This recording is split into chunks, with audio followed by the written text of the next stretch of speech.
Hello' friends, পুনৰ এটি নতুন ভিডিঅ'ৰ সৈতে মই আপোনালোকৰ হোষ্ট জেচি। যদি আপুনি প্ৰথমবাৰৰ বাবে আমাৰ চেনেললৈ আহিছে তেতিয়াহ'লে চেনেলটো ছাবস্ক্ৰাইব কৰি দিয়ক আৰু ভিডিঅ'টো ভাল লাগিলে লাইক আৰু শ্বেয়াৰ কৰিবলৈ নাপাহৰিব। সমগ্ৰ বিশ্বতে সহস্ৰাধিক এনেকুৱা উদ্ভিদ আছে যিবোৰক বিষাক্ত বুলি গণ্য কৰা হয়। আপুনি জানি আচৰিত হ'ব যে এইবোৰ ইমানেই বিষাক্ত যে ইয়াৰ ফলত জীৱৰ মৃত্যু পৰ্যন্ত ঘটিব পাৰে। ইয়াৰে কিছুমান আমাৰ ওচৰে পাজৰেই পোৱা যায় আৰু কিছুমান উদ্ভিদটো আমাৰ ঘৰৰ বাগিচাতেই উপলব্ধ।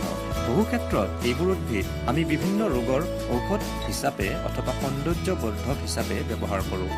আজিৰ ভিডিঅ'টোত আমি 5টা এনেকুৱা উদ্ভিদৰ বিষয়ে কথা পাতিম যিবোৰ দেখিবলৈ হয়তো বহুত ধুনীয়া আৰু আকৰ্ষণীয়, কিন্তু ইয়াৰ এক স্পৰ্শই মাতি আনিব পাৰে আপোনাৰ বাবে বিপদ। ৰ'জেৰী পি এই উদ্ভিদজোপাক সমগ্ৰ বিশ্বতে জনা যায় ইয়াৰ আকৰ্ষণীয় আৰু ধুনীয়া বীজৰ বাবে, যি ৰঙা আৰু ক'লা বৰণৰ হয়।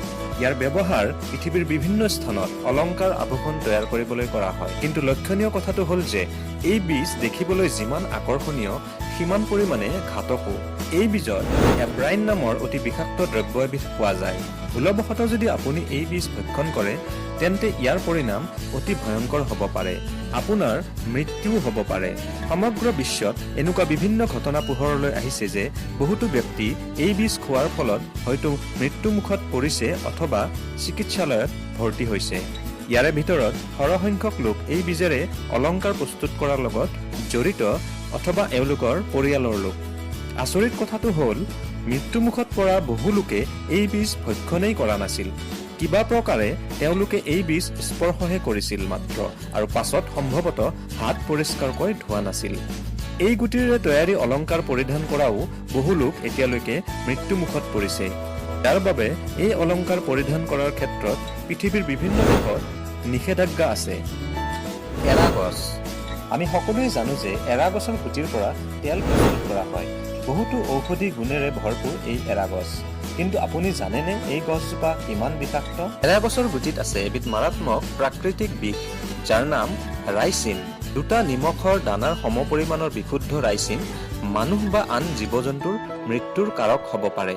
ধতুৰা গছ সাধাৰণতে অলপ গৰম জলবায়ুৰ পৰিৱেশত পোৱা যায়।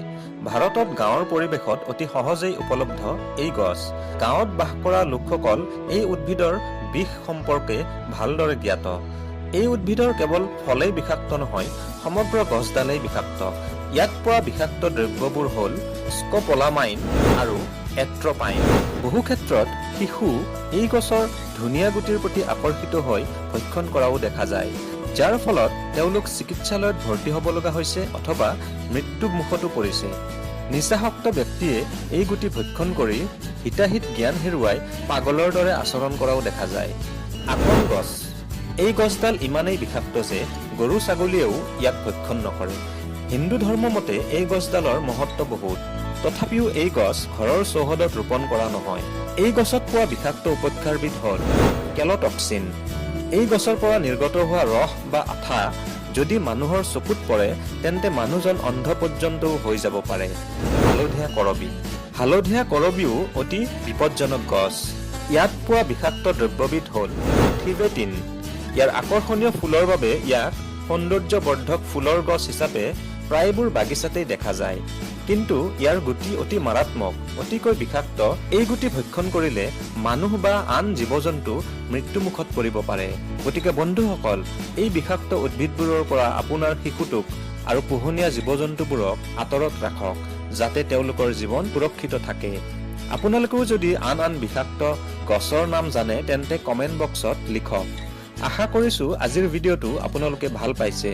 গতিকে আমাৰ এই চেনেলটো এতিয়াই ছাবস্ক্ৰাইব কৰক আৰু ভিডিঅ'টো লাইক কৰি শ্বেয়াৰ কৰি দিয়ক। আজিলৈ এৰিছোঁ, বাই বাই।